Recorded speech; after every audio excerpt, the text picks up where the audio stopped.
नमस्कार दोस्तों, मैं आज आपके साथ में एक ऐसी कहानी शेयर करने जा रहा हूँ जिस कहानी को आपने स्कूल में पढ़ रखा होगा या तो घर के किसी बड़े बुजुर्ग ने आपको कुछ सिखाने के लिए बताया होगा, सुनाया होगा।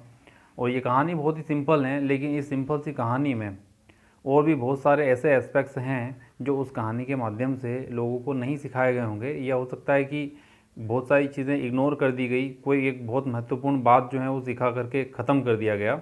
जैसे कि कहानी का सार क्या है। जिस कहानी के बारे में बात करना चाह रहा हूँ वो कहानी है सोने का अंडा देने वाली मुर्गी के बारे में। और इस कहानी के अंत में शिक्षा के तौर पर ये बताया जाता है कि लालच करना बुरी बला है। ऑब्वियसली लालच करना बुरी बला है, लेकिन इस कहानी में और भी बहुत कुछ छुपा हुआ है जिससे हम काफ़ी कुछ सीख सकते हैं। इस कहानी को पढ़ने के बाद में, यानी मेरे को कहना चाहिए वापस से पढ़ने के बाद में, और बहुत सारी ऐसी चीज़ें समझने सीखने जैसी मिली हैं जिसको मैं आपके साथ में शेयर करना चाहूँगा। पहले अपन कहानी समझ लेते हैं। एक छोटे से गांव में एक परिवार रहता था, एक गरीब परिवार रहता था। इनफैक्ट वो काफ़ी मेहनत करता था, अपने खेतों में काम करता था, लेकिन काफ़ी मेहनत करने के बाद में भी वो गरीब के गरीब ही थे। उनके सामने दिक्कतें बहुत थी। मतलब वो अपने 2 टाइम की जो रोटी हैं वो भी मतलब कमा नहीं पाते थे, या उनको काफ़ी दिक्कतें होती थी उसमें भी। तो पूरे परिवार को चला पाना उनके लिए काफ़ी मुश्किल था। फिर भी जैसे तैसे, क्योंकि खेतों से कमाई होती थी, तो खेतों के अलावा अतिरिक्त इनकम प्राप्त करने के लिए उन्होंने क्या करा, थोड़ा थोड़ा रुपया जोड़ करके कुछ पैसा एकत्रित करा और बाज़ार जा कर के कुछ मुर्गियाँ लेकर के वो आ गया। तो ये जो 4 5 7 10 जो भी जितनी भी मुर्गियाँ वो लेकर के आया, उन मुर्गियों में हो सकता है ऊपर वाले ने कुछ परीक्षा वरीक्षा ली हो। या कहानी के अनुसार एक सोने का अंडा देने वाली मुर्गी भी थी। तो मुर्गियाँ रोज़ अंडे देती थी, अंडों से वो बेचा करता था। लेकिन जो सोने का अंडा था वो बहुत महत्वपूर्ण था, और सोने का अंडा इतना कीमती बिकता था कि उसके जितने भी दिक्कतें थी, फाइनेंशियल दिक्कतें थी, पैसों की तंगी थी, घर छोटा था, परिवार को चला नहीं पा रहा था, वो सारी दिक्कतें ख़त्म हो गई। अब वो धीरे धीरे कर कर के, क्योंकि एक एक अंडा रोज़ उसको सोने का मिलता था, वो उसे बाज़ार में बेच करके आता था, काफ़ी सारा पैसा लेकर के आता था, और काफ़ी अच्छा उसका कारोबार चलने लगा। मतलब धीरे धीरे कर कर के वो पूरे गांव का अमीर आदमी बन गया। मतलब अमीरों की श्रेणी में उसका नाम आ गया। और कुछ और आगे बढ़े अपन तो उसके आसपास के गांव में भी उसका नाम बढ़ गया। यानी कि आसपास के लोग भी ये जानने लगे कि ये आदमी बहुत अमीर हो गया है। तो कुछ तो मेहनत के बल पे, और दूसरा ये कि ऊपर वाले के आशीर्वाद के कारण। इस कहानी में कुछ सिखाने की कोशिश की गई है, ऐसा इसीलिए बताया गया है कि सोने का अंडा देने वाली मुर्गी। इसमें सीखने लायक और चीज़ें हैं। पहली चीज़ तो ये हुई कि लालच बुरी बला है। यानी कि जो अंडा देने वाली मुर्गी थी, सोने का अंडा देने वाली जो मुर्गी थी, वो रोज़ रोज़ एक एक अंडा दे रही थी। लेकिन एक दिन पत्नी ने बोला कि क्यों ना हम सारे के सारे अंडे एक साथ में निकाल लें, तो हमारा बहुत बड़ा काम हो सकता है, हम सबसे अमीर हो सकते हैं। ये जो मुर्गी है एक एक अंडा रोज़ दे रही हैं, अपन ऐसा करते हैं कि पूरे के पूरे अंडे एक साथ में निकाल लेते हैं। तो ये बात उन दोनों के बीच में होती, मतलब पति पत्नी के बीच में होती हैं। तो पत्नी की बात सुन कर के जो पति हैं वो ये सोचता है कि बात तो सही कह रही है, अगर इसके अंदर सोने के अंडे हैं तो वो एक साथ में निकाल लेंगे तो ज़्यादा अच्छा है। तो वो एक छुरी लेकर के, एक हथियार लेकर के उस मुर्गी के पेट को फाड़ देता है। इसी दौरान उसकी मौत हो जाती है और बाद में बहुत पछताता है। और इस कहानी से हमें ये शिक्षा मिलती है कि जो सोने का अंडा उसे एक एक रोज़ मिल रहा था वो भी उसको नहीं मिलता है, वो बर्बाद हो जाता है। जो उसने पैसा कमाया था वो भी समय के साथ में धीरे धीरे धीरे खर्च हो जाता है, पछतावे की ज़िंदगी में जीता है और वापस से गरीबी में आ जाता है। तो ऊपर वाले ने जो भी उसको दिया था वो भी उसे छीन लिया जाता है अगर वो लालच करता है तो पहली चीज़ तो हो गई कि लालच बुरी बला है। दूसरा ये कि गरीबी से ज़्यादा अमीरी से सावधान रहना चाहिए। क्यों सावधान रहना चाहिए? क्योंकि हम जब ज़्यादा सक्षम, ज़्यादा सामर्थ्यवान, ज़्यादा शक्तिशाली होते हैं या सत्ता में होते हैं, तब हमें लालच जल्दी पकड़ लेता है। तब हम गलत निर्णय जल्दी ले पाते हैं क्योंकि हम सक्षम होते हैं। हमें लगता है कि हम जो सोच रहे हैं वो सही है। हमें लगता है कि हमारे विचार में जो भी आया वो सही है। हम दूसरों से मतलब चर्चा नहीं करते हैं, डिस्कशन नहीं करते हैं, किसी महत्वपूर्ण बिंदु को भी मुद्दे को भी हम जब डिस्कस नहीं करते हैं तो ऐसे रिजल्ट सामने निकल के आते हैं कि हम कुछ ऐसा कर बैठते हैं जिसका बाद में पछतावा होता है। अगला पॉइंट है कि प्रकृति आपको रोज़ कुछ ना कुछ देती हैं, यानी कि एक सोने का अंडा से यहाँ आप उसको कंपेयर कर सकते हैं, सिमिलर है कि हमें रोज़ एक दिन दिया जाता है, दिन, every day we are given a new life. ये जो रोज़ रोज़ की ज़िंदगी है ये एक सोने के अंडे से कम नहीं है, यानी कि हमें रोज़ एक सोने का अंडा दिया जा रहा है। अब इस सोने के अंडे को हमको यूटिलाइज़ करना है प्रॉपर। अगर हमने लालच किया, अगर हमने ये सोचा कि पुराना, आज का और कल का सभी हमें मिल जाए, तो ये काफ़ी ख़तरनाक हो सकता है।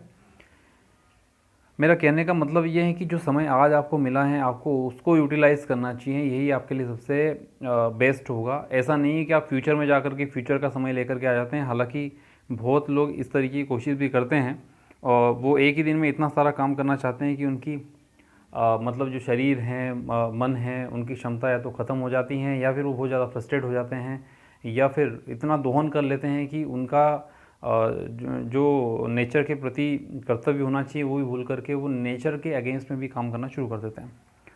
ईश्वर हमें रोज़ एक नया दिन देता है, इसलिए शुक्रिया करें कि हमें एक रोज़ नया दिन मिल रहा है और उस दिन के साथ में मतलब आप न्याय करें।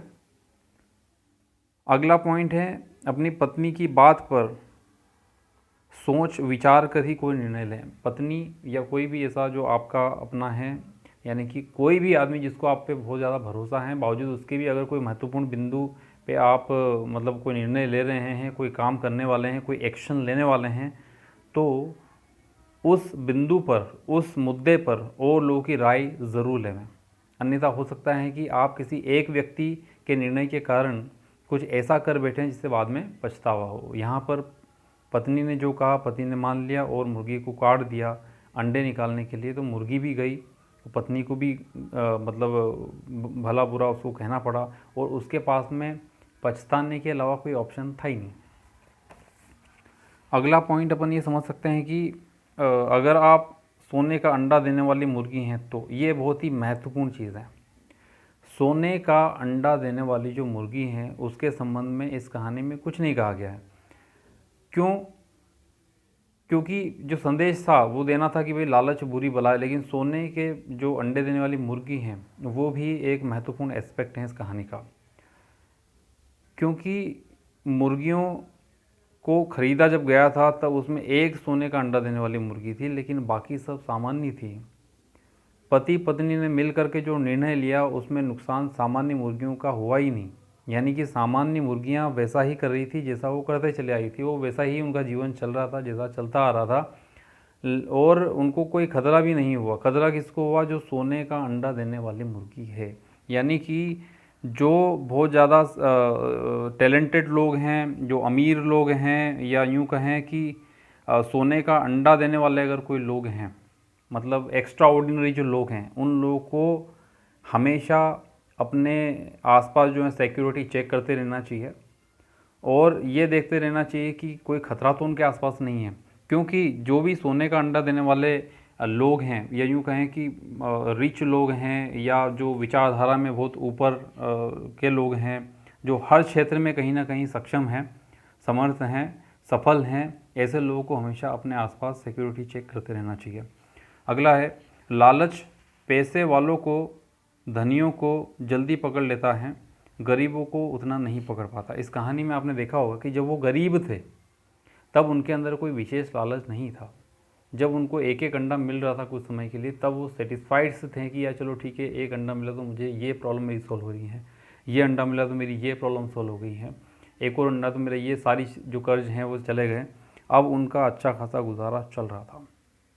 लेकिन क्या हुआ कि धीरे धीरे वो इतने अमीर हो गए कि उनको और अमीरी का और पैसे का लोभ आ गया, लालच आ गया।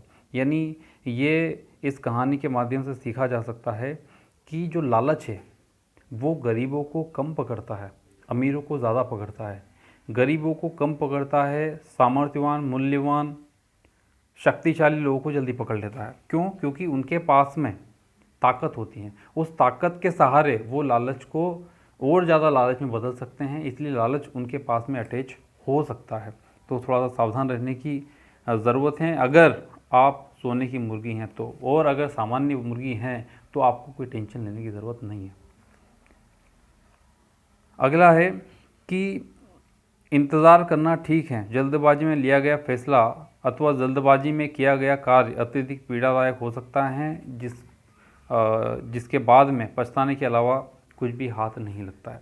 यानी कि आप जो भी काम करें, ज़्यादातर काम अपने नॉन इम्पोर्टेंट होते हैं, लेकिन जो भी इम्पोर्टेंट टास्क आप करते हैं, जो भी इम्पोर्टेंट काम करते हैं, कोई महत्वपूर्ण निर्णय लेते हैं अपने जीवन में या किसी के जीवन में, या डिस्कशन करते हैं किसी महत्वपूर्ण बिंदु पर, तो ज़्यादा से ज़्यादा लोगों से इंटरेक्शन करने के बाद में कोई पर्टिकुलर निर्णय लें, क्योंकि निर्णय जो एक बार लिया गया है उसको अपन बाद में बदल नहीं सकते हैं, और जो भी निर्णय लिया है अगर उसके ऊपर कोई एक्शन हुई है तो उसके रिजल्ट्स आने तय हैं, और जो रिजल्ट्स आने वाले हैं अगर आप चाहते हैं कि वो आपके फेवर में आए तो आपको सोच समझ करके, डिस्कशन कर करके, अच्छे विद्वान लोगों से चर्चा करने के बाद में ही कोई निर्णय लेना चाहिए। तो ये कहानी का अंत है। मैं आशा करता हूँ कि आप लोगों ने कुछ इसे सीखा होगा। अगर सीखा है तो हम आपके लिए और भी ऐसे बहुत सारे वीडियोस लेकर के आएंगे। बने रहें वीडियो पर, बने रहें चैनल पर। बहुत बहुत धन्यवाद। Thank you.